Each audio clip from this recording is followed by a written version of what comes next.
The Armenians are a people that we don't normally think of as being perpetually important on international trade routes and being major players on those trade routes, which by the end of the 17th century literally reach around the globe. We think of oil as being the thing that everybody needs to be wealthy. In the Middle Ages, it was silk, this exotic import, and that feeds into the European Mediterranean basin through two routes. And the northern route is the one we think of when we talk about the Silk Road. And it comes out of somewhere in China and it ends in Constantinople and further west. And it goes across the bottom of the Russian stands and through Armenia and then on to either the Black Sea or the Mediterranean. For many of the centuries, the greatest power to the west is the Empire of the Romans, Byzantium. A number of Byzantine dynasties are intermarried, are descended from Armenians, and it must be that you are the main source by which the silk, which is the currency, the oil that makes the Byzantine Empire so wealthy, enters into that region. We tend to forget how very important, until Columbus, it was that all trade went across the eastern Mediterranean and out to reach the spices of India or the silks of China and Central Asia. And in those centuries, the Armenians were an integral and very, very important part of it. And one way you can tell that is that Christianity reached out to the Armenians according to tradition with two of the apostles moving north, probably along trade routes, to Armenia itself. And certainly by the beginning of the 4th century, there is enough history of Christian proselyting in the Armenian lands that there is a moment when King Tiridates III converts his people to Christianity. And this makes the Armenians, as Pope Francis has recognized, the first Christian nation. What's really, to me, significant about it is that this is more than half a century before the Empire of the Romans, Constantinople's Byzantium, officially becomes Christian. And the people who are involved in it are part of the perpetual balancing act that Armenians play, because some of them come from families that are tied to Persian families, and some come from families that are politically aligned with Rome. So you're always in a balance that affects the arts, affects learning, and affects the way you go forward. In the Christian centuries in Western Europe, the connection of Mount Ararat with the biblical text is very important as the place where Noah's Ark landed, and by extension to the people who are there and who they are using. Western Europeans are going to the sources of the silk through these Armenian Christian people. They are usually these maps called portolans, which are really shipping routes. And one of my favorites has Ias, is this port for the Cilician kingdom, as a big element, because all the other ports on the eastern Mediterranean are marked, but by the 13th century they're all in Muslim hands. So you've got this one less Christian point of entry. And then the same map also shows Mount Ararat. So you're being shown both where you enter and then when you get to Greater Armenia, where you are still being moved forward by the Armenians themselves.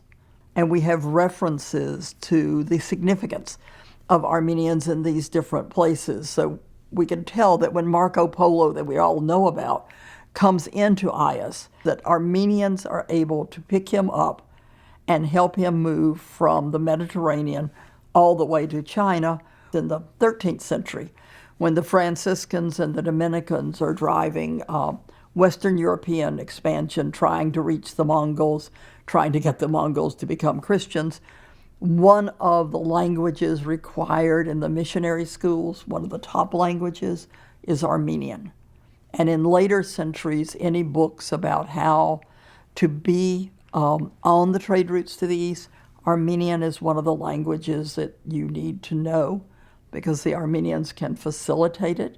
They seem to be the furthest east of the people that the West knows.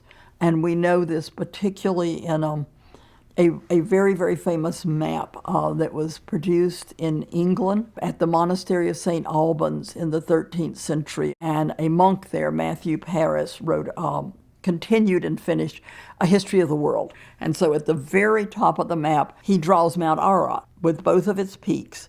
And in his text, he describes that it's protected by snakes, and so you have little red snakes around there, and that it is a certain number of days away from Jerusalem, and that it is the site where the Armenians live, and Armenia is written underneath it. And then in the inscription on the map, it says, the Armenians control all the lands to the borders of India. And they cannot possibly have physically, militarily controlled it, but they are viewed as the source for all the trade goods to come until you get into India.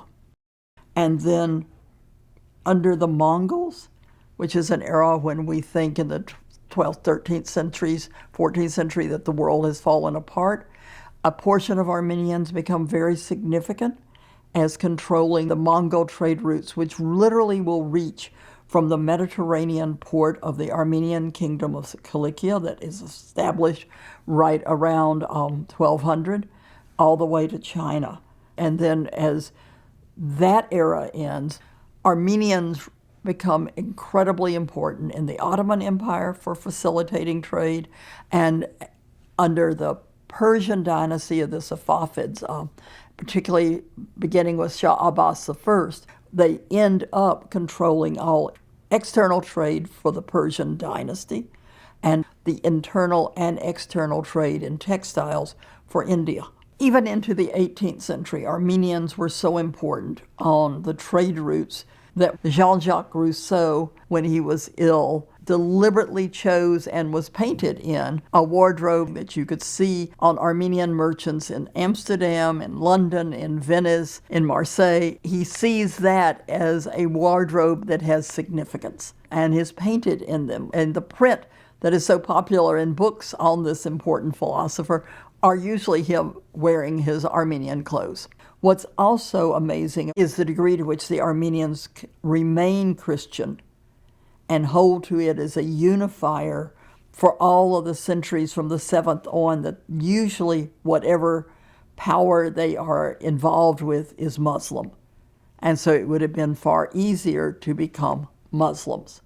And what you have is a community which creates a self-identification in the Middle Ages and on to today out of their Christianness. And it's not maybe a whole lot different than, say, the French, but it's different in that the Armenians have to stand against a surrounding power which has other religions and thus is not supportive of their Christianity. And for the centuries of the Middle Ages, from their conversion to Christianity at the beginning of the 4th century, when the Armenians become the first Christian peoples, the first Christian nation, into the 1700s when they are driving trade routes connected with the Persian Empire, they are one of the dominant peoples controlling trade lanes, trade routes to the spices of India and to the silks of China. And they are significant in ways that you can find but have never been fully brought to the forefront. And that's what recognition of Armenians will require, is greater pinpointing of these moments of significance.